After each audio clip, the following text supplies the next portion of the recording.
ফাঁসি দিতে পারে নাই। কারণ প্রিয় ভাইরা, আওয়ামী লীগ 2009 থেকে 2024 সালে আমাদের শত শত ভাইদেরকে হত্যা করেছে, আমাদের ভাইদেরকে আয়না ঘরে নিয়েছে। ব্যারিস্টার আরমান, ব্রিগেডিয়ার জেনারেল আমান আজমি, তারা গর্বিত পিতার গর্বিত সন্তান।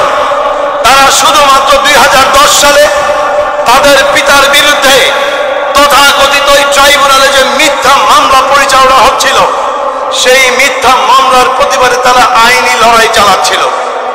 খুনি হাসিনা এটাকেও বরদাস্ত করতে পারে নাই, তাদেরকে বন্দি গুম করে আয়নাঘরে বন্দি করে রেখেছিল।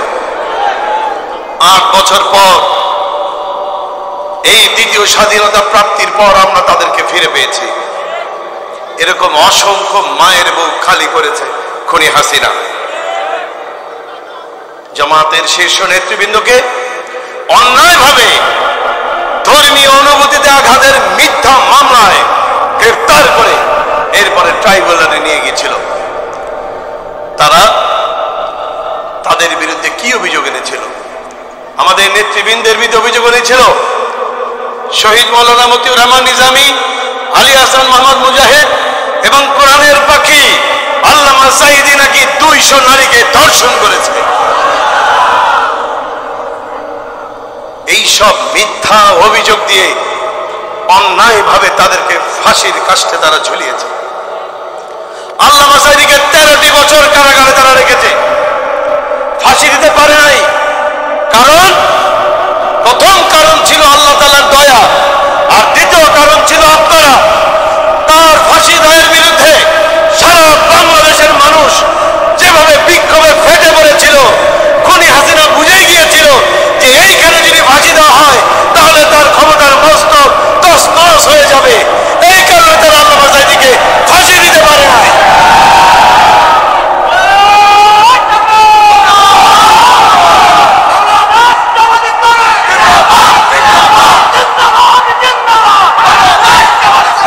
প্রিয় ভাইরা, এখন অন্যায়ভাবে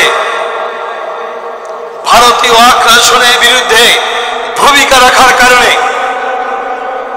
জামাত নেতৃবৃন্দকে গ্রেফতার করা হয়েছিল। তাদের অন্য কোনো অপরাধ ছিল না, তাদের অপরাধ ছিল তারা ভারতের আগ্রাসনের বিরুদ্ধে ভূমিকা রাখছিলেন।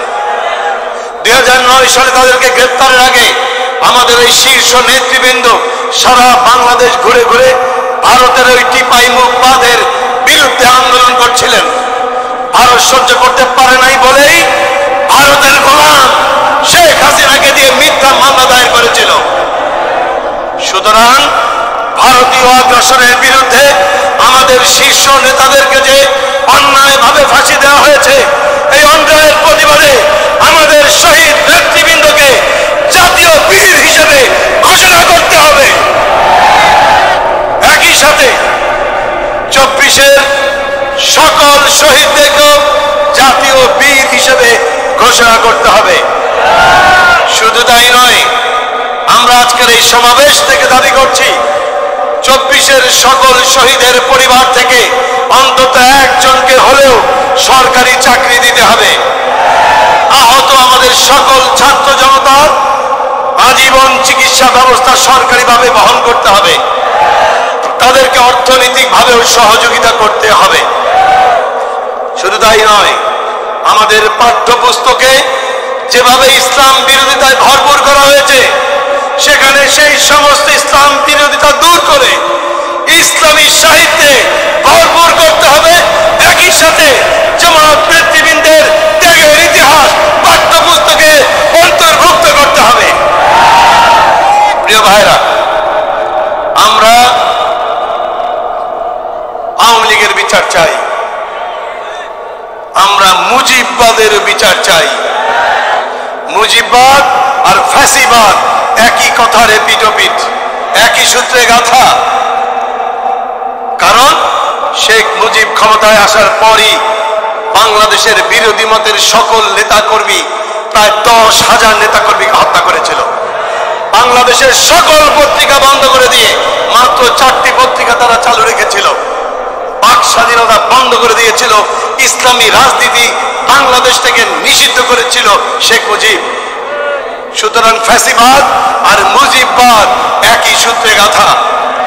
আমরা আওয়ামী লীগের বিচার চাই, আওয়ামী লীগের সকল খুনিদের বিচার চাই, আমরা লুটপাটকারীদের বিচার চাই, দেশের অর্থ বিদেশে পাচারকারীদের বিচার চাই। একই সাথে আমরা কোরআনের পাখি আল্লামা সাঈদীর হত্যাকারীদের বিচার চাই।